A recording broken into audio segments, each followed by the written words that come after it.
Well, Speaker of the House Kevin McCarthy delivered a speech where he kind of, in the build up to the State of the Union address that's taking place tonight, Biden will be delivering that and we'll be covering it live. Do join us.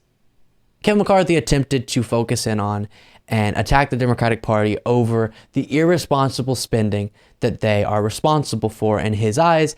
And the dishonesty of the narrative he runs with here is truly stunning, as we'll discuss further. But first, take a look at this. How did we get here? Yes, our nation has taken on debt for most of its history, but the last few years have been different.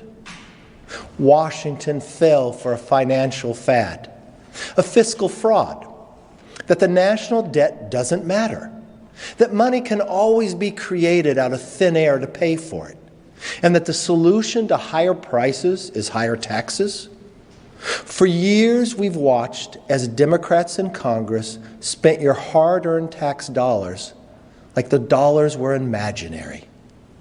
Thanks to 4 years of runaway spending by the Democrats, they increased annual discretionary spending by $400 billion. That's a 30% increase in just 4 years. They took our nation's credit card, spent like crazy, and left us in deep debt. But not once did they seek or accept any responsibility. Okay, so let's just, so that we can get to substance, set aside the fact that he speaks as if he's talking to a room of sixth graders. Very patronizing tone there. But I want to dive into this and break it down to 3 categories of dishonesty. Then I'll get into my general view, separate from the dishonesty of the Republican Party, just my view on this as an individual who talks about politics and thinks about politics by itself. Okay, but first, 3 categories of dishonesty, and this topic is much more complex than the Republican Party attempts to make it out to be often for the purposes of these political attacks. So here we go. Number 1, he completely leaves out there the fact that within those 4 years, there was an economic crisis, and when there's an economic crisis, that wasn't the fault of the Republican or Democratic Party, could have been handled better, and you can cast blame either direction based on that, but just the pandemic was not one of the party's faults. And so that occurred, caused an economic crisis. And when there's an economic crisis, you do have to kick it into gear as a government and spend a lot more just to keep people getting by, just to make them barely okay until the end of the crisis. And so he leaves that out, which is important context. But then also, as the New York Times notes here, is the second category of dishonesty. It is true that discretionary spending, which is generally subject to congressional authorization each year, compared with mandatory spending levels set by other laws, increased by roughly 30% over the last 4 years. But that includes 2 years when Mr. Trump was president and Republicans controlled the Senate. So it is unreasonable to claim that Democrats were solely responsible for the spending increases incurred in those 4 years. So not only does he not recognize that maybe spending had to be a little bit more intense during an economic crisis we were trying to survive, also, half of the 4 years he's talking about, 2 of the 4 years, there was a Republican president and the Senate was led by Republicans. There was a Republican majority in the Senate. So you're meaning to tell me that it's the Democratic Party's fault by themselves for all the spending that was done, including 2 years where 2 of the 4 areas that decide on spending, House, Senate, and the president, were Republican-led. That doesn't make much sense, right? And so already we see that this is all just for a political attack. There's no actual substance or truth to what he's saying. There's some truth to some of the figures he's citing, but not truth in the general message he's trying to put forward. And then the third category of dishonesty is what Republicans want us to believe is that generally, yes, now, but also just as a party, the Democratic Party, irresponsible spenders. Republican Party, responsible spenders. But as we talked about previously, over the last 4 decades, the deficit has increased more under Republican presidents than Democratic presidents. And just super quickly, as I've explained in the past, the reason why I focus in on deficit spending, not total debt accumulation, is because the debt is kind of a very broad picture over time, right? The deficit lets us understand each year how much did the government spend beyond how much they took in. So if they spent $11 but only took in 10 taxes, then $1 was deficit spent. And so that helps us understand, based on the actual actions, decisions being made by presidents, by Congress, what was the effect. And then all of those decisions put together gives us our debt. And so under Republican presidents, the deficit has increased more than under Democratic presidents over the last 40 years. And so he's actually ignoring the fact that even within their own talking points, he would have to cast a whole lot more blame towards his own party. And the topic generally is such an annoying game to keep up with, because every single time you can just expect it. You could put money down. When a Democratic president takes office, the Republicans are all of a sudden going to be very concerned with the debt and the deficit. Whenever there's a Republican president, you won't hear anything from them.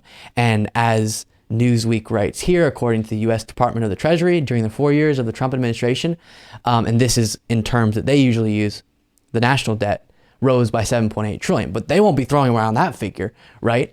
And that was 24.8% of all of the country's debt. So you'll hear some people say, why aren't you talking about the fact that Trump is responsible for almost a quarter of all of the national debt? Again, I don't talk in terms of debt as often when citing these figures, but using their own language, you would think they would be concerned about that too, and they're not. The reason why I'm also not that judgmental that Trump spent that amount is because a lot of it was during COVID, which was reasonable. Now, certain batches of money went in the wrong directions, but I think most of it should have gone to people who really needed it, not to companies that were kind of abusing these programs, but companies should have gotten them too. To be clear, businesses needed the help too, but oftentimes we saw abuses of these programs in ways that hopefully we won't in the future.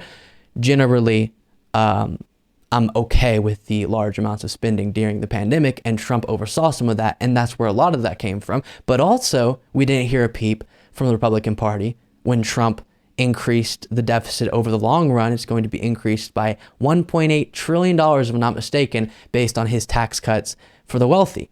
And so the tax cuts bill he got through that disproportionately benefited the wealthy actually massively increased the deficit, and Republicans didn't care. Now that there's a Democratic president, they care a whole lot about all these different things. So hopefully that gives you a sense of the dishonesty of the Republican Party in regard to this. You can see I'm trying to fly through it because there's so much to discuss in regard to this. To complete all of this, let me just say my general view on the conversation of spending, the conversation of the debt, the deficit, separate from pointing out hypocrisy with the Republican Party, separate from pointing out the dishonesty, is that we need to focus more on what was that deficit spending for. Just saying this number, Barack Obama, this amount happened, under Trump, this amount happened, then Biden, blah, blah, blah. You can play that game all day long, and it's helpful, as I just did, to debunk some claims, but to form a worldview, it's kind of useless. So let's talk specifically, what was the spending going towards? So I very much disagree with massive tax cuts whenever you don't match that in spending, because even if they did match it, it would be bad cuts that I probably wouldn't like, that Trump would decide on. So in Trump's case, because he did not cut the spending that matched it, the tax cut bill that he got through increased the deficit a lot. I don't like that. That's going into the hands of individuals who absolutely don't need that money, and that doesn't stimulate the economy.